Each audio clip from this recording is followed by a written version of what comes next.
Hi Tom, my name is Steve Nagel. I live in Brownsdale, Minnesota. I used to live in the Twin Cities. And back in about 1994, Russell Rhodes did a story on my daughter that we adopted from Romania, who came back and tested positive for HIV at the time. This was an issue on the drug AZT.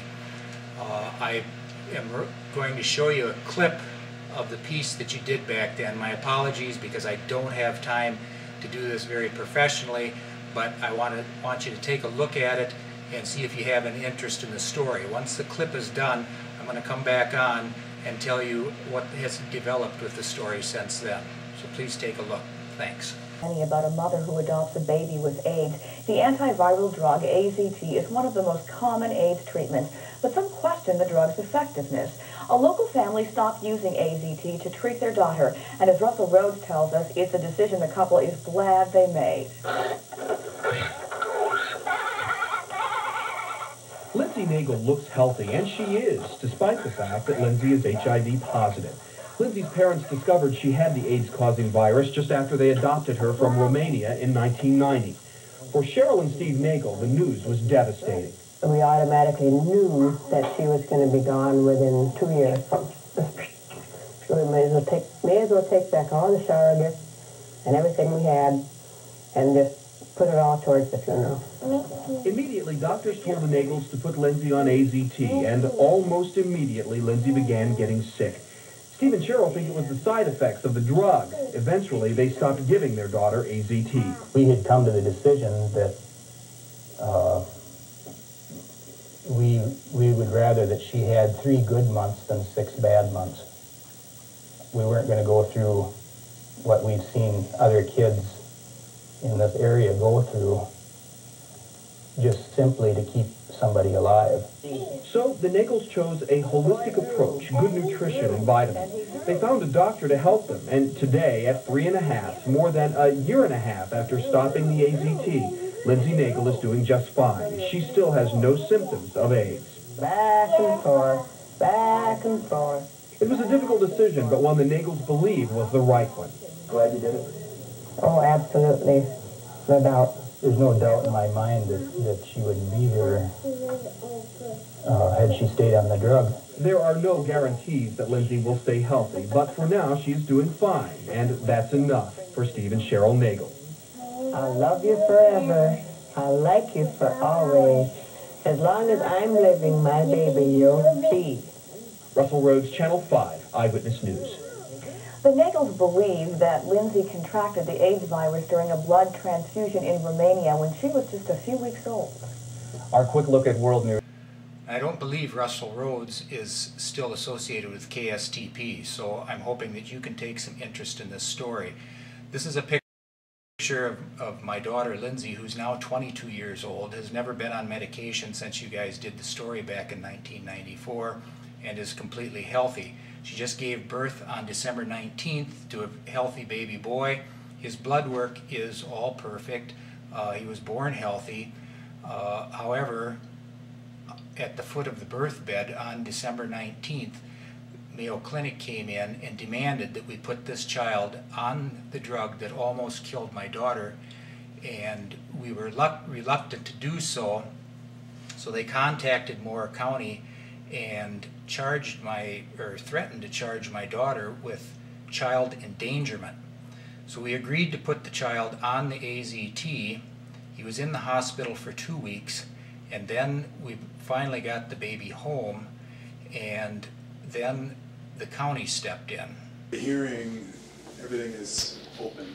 Right, no, I understand. I'm just wondering, I just would like to see the petition this is based off of, because it seems like it would obviously be off of information that might have been false, and this doesn't seem, this seems like it was made under a false affidavit or a false petition. If it says that the whereabouts are unknown, I think the child's been here as far as I understand. It's neither here nor there. Basically, what we have is a court order, though, saying that for now the child's going to be placed in protective custody. Right now there's an order in place, so you got to follow it, or else you're going to be in contempt of the order. So.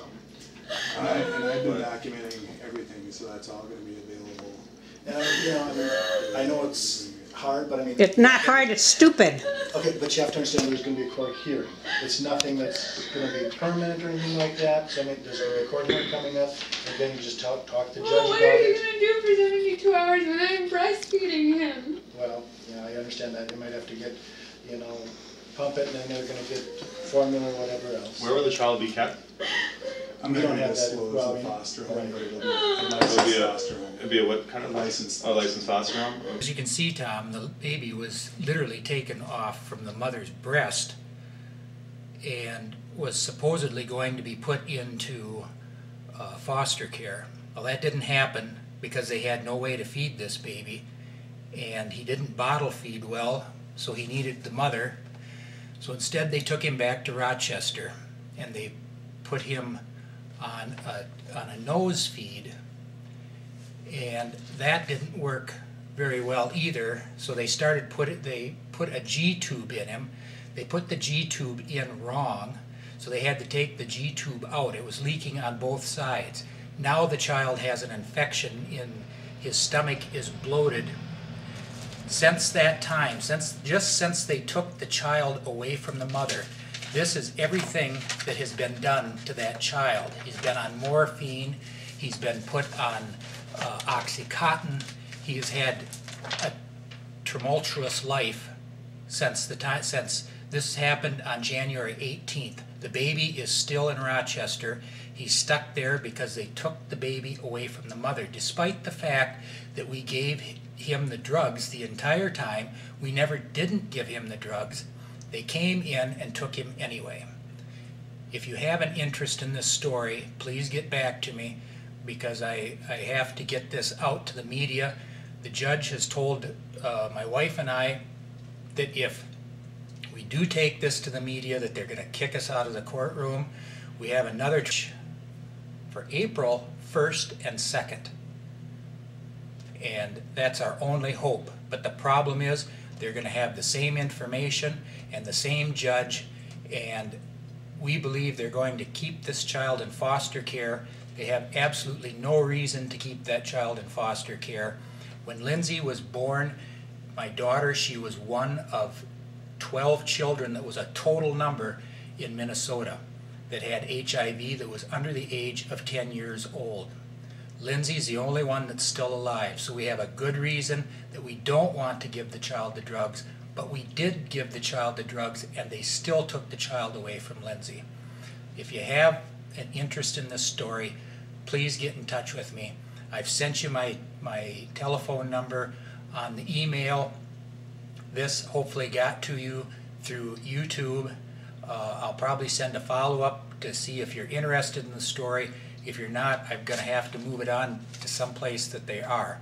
But I appreciate your time for taking a look at this, and thank you very much.